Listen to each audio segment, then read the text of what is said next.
क्या आपने कभी सोचा है, हम जिन लोगों को देखकर समझते हैं कि ये बहुत अमीर होंगे, क्या सच में वही करोड़पति होते हैं? महंगी गाड़ी, बड़ा घर, चमकदार कपड़े, क्या यही असली दौलत की निशानी है? लेखक का शोध कहता है, नहीं। असल करोड़पति वो होते हैं जिन्हें आप शायद कभी पहचान ही ना पाओ। वो आपके पड़ोस में रहने वाला साधारण सा व्यक्ति हो सकता है, जो दिखने में सामान्य है लेकिन उसके बैंक खाते में करोड़ों हैं। और यही है इस किताब का रहस्य, द मिलियनेयर नेक्स्ट डोर। यह किताब बताती है कि असली अमीर कैसे रहते हैं, कैसे सोचते हैं और कैसे अपने पैसे का इस्तेमाल करते हैं। लेखक थॉमस स्टैनली और विलियम डैंको ने अमेरिका के हजारों करोड़पतियों पर शोध किया और उन्होंने पाया कि असली करोड़पति महंगी कारों में नहीं घूमते, न ही बड़े बड़े महलों में रहते हैं। वे साधारण दिखते हैं, लेकिन उनकी आदतें, सोच और पैसों का इस्तेमाल ही उन्हें अमीर बनाता है।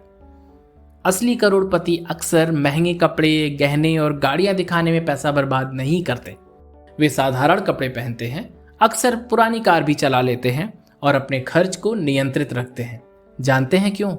क्योंकि वो ये जानते हैं कि दिखावा जेब खाली करता है, जबकि सादगी जेब भरती है। उदाहरण के तौर पे लेखक ने पाया कि अधिकांश करोड़पति लोग टोयोटा या होंडा जैसी साधारण कारें चलाते हैं, क्योंकि वे गाड़ी को स्टेटस सिंबल नहीं मानते, बल्कि बस एक साधन मानते हैं जो उन्हें एक जगह से दूसरी जगह ले जाता है। यहाँ संदेश साफ है कि अमीर दिखना और अमीर होना दोनों अलग अलग बातें हैं। बहुत लोग सोचते हैं कि अगर मेरी आय ज्यादा होगी तो मैं अमीर बन जाऊंगा, लेकिन सच यह है कि अधिक आय का मतलब अधिक संपत्ति नहीं है। बहुत से लोग बड़ी तनख्वाह पाते हैं, लेकिन उनका खर्च भी उतना ही बड़ा होता है। नतीजा, महीने के अंत में कुछ नहीं बचता। दूसरी तरफ करोड़पति साधारण आय से भी करोड़पति बनते हैं, क्योंकि उनकी आय का बड़ा हिस्सा वो बचा लेते हैं, सुरक्षित और बुद्धिमानी से निवेश करते हैं और अपने पैसों को उनके लिए काम करने देते हैं। अमीरी का असली राज है आप कितना बचाते हैं, कितना निवेश करते हैं, ना कि कितना कमाते हैं। शोध में यह भी पाया गया कि अधिकांश करोड़पति कर्ज से बहुत बचते हैं। वे क्रेडिट कार्ड का इस्तेमाल बहुत सोच समझकर करते हैं और कर्ज लेकर विलासिता की वस्तुएं नहीं खरीदते। साधारण लोग सोचते हैं, मैं ईएमआई पर महंगी कार ले लूंगा, ईएमआई पर महंगा घर ले लूंगा, लेकिन करोड़पति सोचते हैं, पहले संपत्ति बनाऊंगा, फिर उसी से जरूरतें पूरी करूंगा। इसलिए उनके पास कर्ज कम और संपत्ति ज्यादा होती है। लेखकों ने पाया कि कई करोड़पति अपने बच्चों को भी सिखाते हैं पैसे का महत्व, मेहनत से कमाना और अनुशासन से खर्च करना। वो बच्चों को भी सीधी सादी जिंदगी जीने की आदत डालते हैं, न कि दिखावे की। वे उन्हें पैसों के मामले में आत्मनिर्भर बनाते हैं ताकि वो खुद भी अपने वित्तीय रूप से सफल हो सकें। किताब का एक अनोखा निष्कर्ष यह है कि करोड़पति बनने में जीवन साथी की भूमिका बहुत बड़ी होती है। करोड़पति आमतौर पर ऐसे जीवन साथी चुनते हैं जो सादगी पसंद हो, खर्च में संयम रखते हों और पैसों के मामले में अनुशासन रखते हों। यानी अगर पति बचत करना चाहता है और पत्नी बेफिजूल खर्च करती है, या फिर पति खर्च करता है और पत्नी बचत करती है, तो संपत्ति बनाना मुश्किल है। अमीर लोग समय को पैसे से ज्यादा महत्व देते हैं।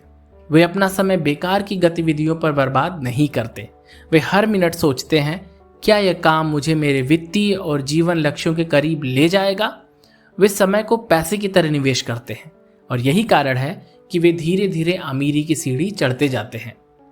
लेखकों ने पाया कि करोड़पति लोग दूसरों पर निर्भर नहीं रहते।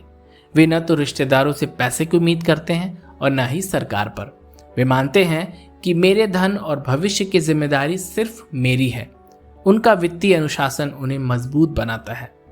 द मिलियनेयर नेक्स्ट डोर हमें यह सिखाती है कि अमीरी का राज दिखावे और भव्यता में नहीं है, बल्कि अनुशासन और सादगी में है।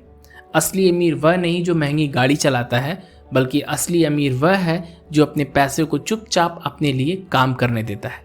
ध्यान रखिए, धनवान बनने के लिए आपको लॉटरी या चमत्कार की जरूरत नहीं, बल्कि सही आदतों की जरूरत है। और वही आदतें आपको करोड़पति नहीं, बल्कि करोड़पति से भी बढ़कर संपन्न और स्वतंत्र बना देंगी। तो धन्यवाद दोस्तों, यह था इस बुक का ऑडियो समरी। अगर आपको ये बुक पसंद आई हो तो इसे लाइक ज़रूर करें, और हाँ, अगर आपको किसी और बुक के बारे में जानकारी चाहिए तो उसका नाम नीचे कमेंट में ज़रूर लिखें। हो सकता है कि अगली बुक आपकी ही हो।